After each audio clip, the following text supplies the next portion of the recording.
L'Association pour le rayonnement culturel d'Haïti organise jusqu'au 3 mars son premier festival d'art haïtien en Essonne. Objectif, faire connaître la culture haïtienne, que ce soit par ses écrivains, ses peintres, ses musiciens et bien sûr toutes les actions que mène cette association sur l'île depuis sa création à Massy en 84. Les arts haïtiens sont des arts qui font partie de la culture française, mais ça nous ne le savons pas, c'est la première chose. La deuxième chose, c'est qu'il y a un moment que l'art mène des actions en Haïti. Nous avons commencé par des actions économiques, des actions sociales, et maintenant nous passons le cap des actions culturelles. Maintenant que nous arrivons sur un projet culturel de gros calibre, si je puis dire, puisqu'il s'agit d'une médiathèque. C'est dans le but, évidemment, de récolter des fonds pour toutes les activités qu'on développe là-bas sur Haïti. Mais ce qu'on ne veut pas faire surtout, c'est faire de l'urgence. Ce qu'on veut, c'est apporter quelque chose qui sera dans la durée. C'est-à-dire, c'est redonner de la dignité aux Haïtiens sur place. Cet événement intervient en soutien à un grand projet sur lequel plonge depuis quelques années l'Arche, une médiathèque ludothèque à Collines-des-Landes. Une ouverture sur le monde pour ce village rural de 2300 habitants situé à proximité de la ville de Léogane.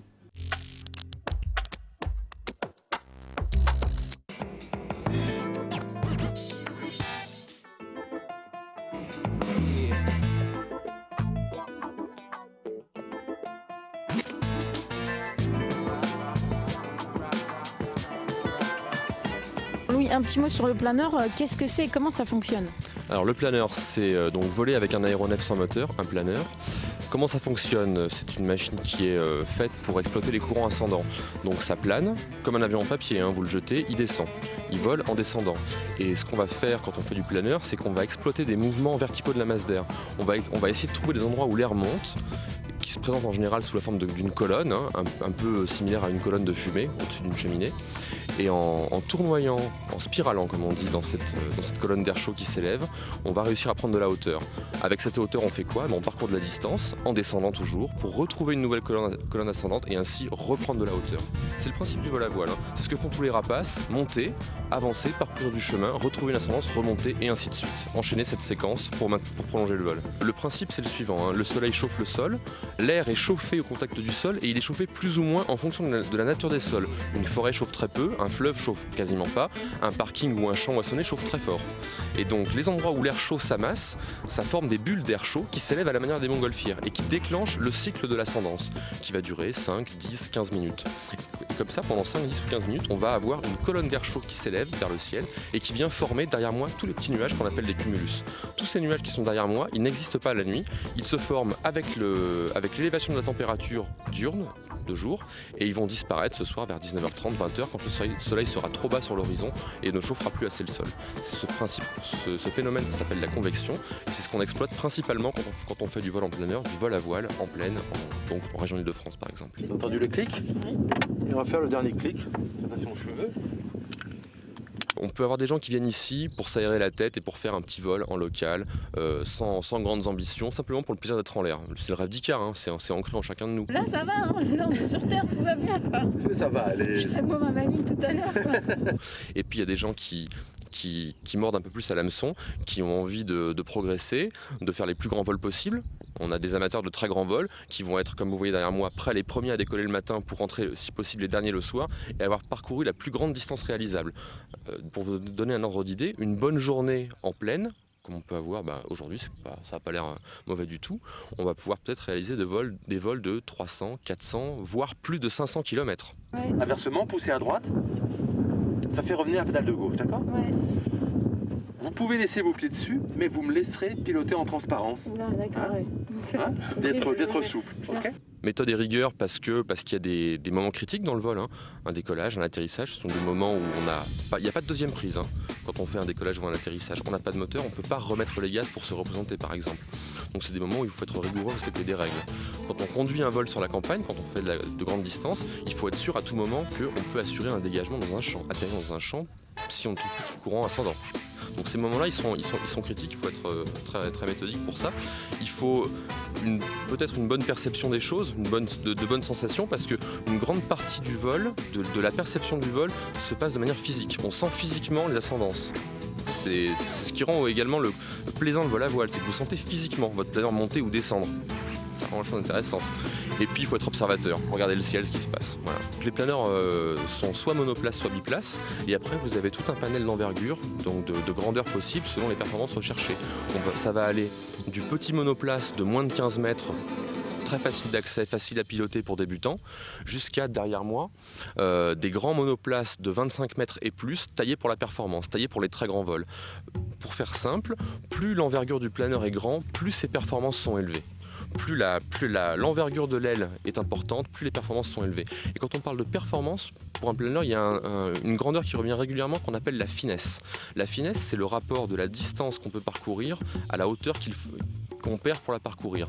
Un exemple, si un planeur fait 40 de finesse, ça sous-entend que avec 1000 mètres de hauteur, il peut parcourir 40 km. Et c'est l'ordre de grandeur moyen des machines, on va dire, milieu de gamme, quoi. Les grands planeurs de 25, 26, 27 mètres d'envergure et plus qu'on peut trouver, y compris ici, font jusqu'à 60 de finesse. Donc 1 km de hauteur perdue, 60 km parcourus. Ça va. Combien de temps, Louis, pour apprendre à piloter? Entre 15 et 25 heures de vol, ce qui représente entre 20 et 30 vols à peu près. Voilà, pour apprendre déjà les rudiments du pilotage, hein.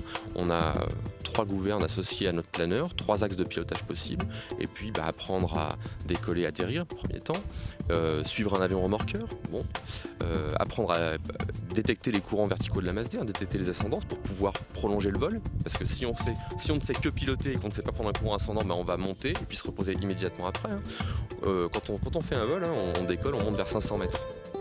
À 500 mètres, on se largue, et puis après, si on ne trouve pas d'ascendance, 5 minutes après, on est posé. Dans un rayon de 50 km autour de Paris, il y a un mur imperméable à nous, planeurs. Donc il faut, comme on est voisins de ces zones qui nous sont interdites, il faut apprendre à savoir lire sur une carte où elles se trouvent, reconnaître les repères au sol qui les matérialisent, et donc respecter bien la place de chacun, parce qu'on doit partager l'espace aérien avec d'autres pilotes d'aviation légère, planeurs, ULM, avion, mais également l'aviation commerciale. Un conseil pour quelqu'un qui n'est jamais monté dans un planeur? Allez-y, foncez, vite, ça va vous plaire.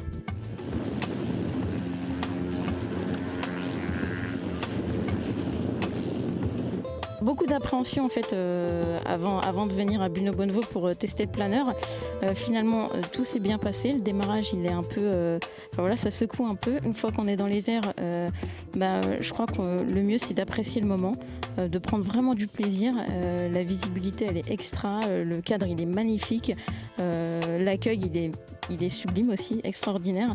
Donc je vous encourage tous vivement à venir, à découvrir et pourquoi pas vous inscrire à faire du planeur. C'est juste, c'est même indescriptible.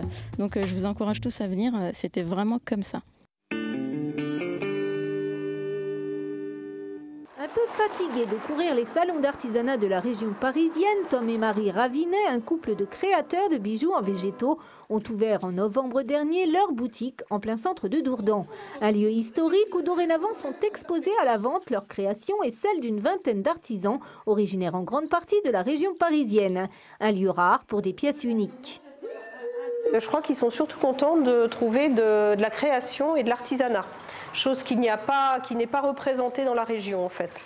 Donc ils sont contents de pouvoir trouver des objets particuliers qui peuvent demander sur commande aussi et des objets qu'ils ne vont pas trouver partout et à des prix tout à fait abordables parce que c'est ça qu'on veut montrer aussi, c'est que l'artisanat est abordable. Sur le département de l'Essonne, seules 2 boutiques exclusivement destinées à exposer et vendre le travail de ces artisans d'art sont recensées. Tom et Marie Ravinet ont la particularité de nous offrir un panel d'objets, tous déclinés sur le thème de la nature et du développement durable. Bélina, Nathan, Jessie, Axel ou Agathe, amateurs ou en école de danse, issus du classique, du modern jazz ou du hip-hop, tous réunis autour d'une même passion, la danse. La compagnie Massala en résidence au Théâtre de Longjumeau encadre pour les vacances de février des enfants, adolescents et jeunes adultes pour un stage de danse hip-hop, un stage se voulant intergénérationnel, dont la première session s'est déroulée cet automne. Je viens du milieu de la danse professionnelle. C'est vrai que l'avantage d'avoir un stage où il y a des niveaux mélangés, c'est qu'on peut apporter beaucoup de choses à ceux qui sont plus amateurs et que comme on a une certaine technique, on peut leur apporter plus de technique et eux au contraire vont nous apporter ce côté danse libre que nous on se bloque un peu quand on est en école à se contenter à la technique en oubliant un peu le côté expression corporelle directement. Donc ça nous fait du bien. Il y a des possibilités incroyables avec des enfants et des adolescents et des adultes. Après, le tout, c'est comment on amène ce travail avec ces différences, qui sont pour moi des richesses. S'intégrer dans un projet, apprendre la rigueur, évoluer dans ses connaissances sont les objectifs de ce stage. Les élèves ont pu échanger avec les danseurs de la compagnie en pleine répétition de leur spectacle qu'ils iront voir le 9 mars. Pour chaque compagnie, quand même, on est des producteurs de spectacles et quelque part ce que j'aime appeler des producteurs de pensée, et je crois que c'est intéressant aussi de toucher la population dans sa diversité et puis aussi dans son amateurisme ou dans son goût pour la danse sans que ça soit quelque chose de professionnel. Et l'idée c'est aussi de leur faire découvrir un peu quelque part ce métier de danseur, de chorégraphe, qu'ils aient peut-être qu'ils aient un point de vue différent de celui qu'on leur donne à voir.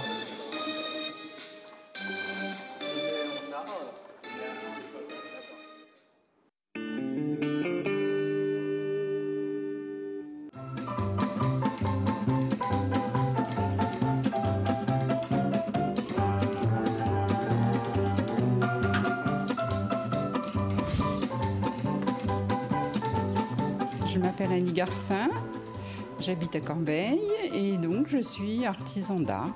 Je fais de la broderie, ma spécialité c'est la peinture à l'aiguille.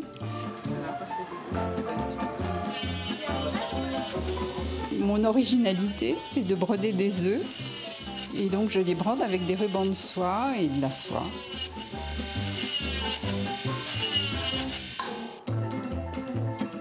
J'ai appris ce métier à l'école où on m'a formée pour être artisan. Et ensuite, j'ai travaillé chez un grand brodeur dans les années 60. J'ai travaillé chez Rébé. C'était un brodeur qui travaillait pour les grandes maisons, Dior, Givenchy, Balenciaga.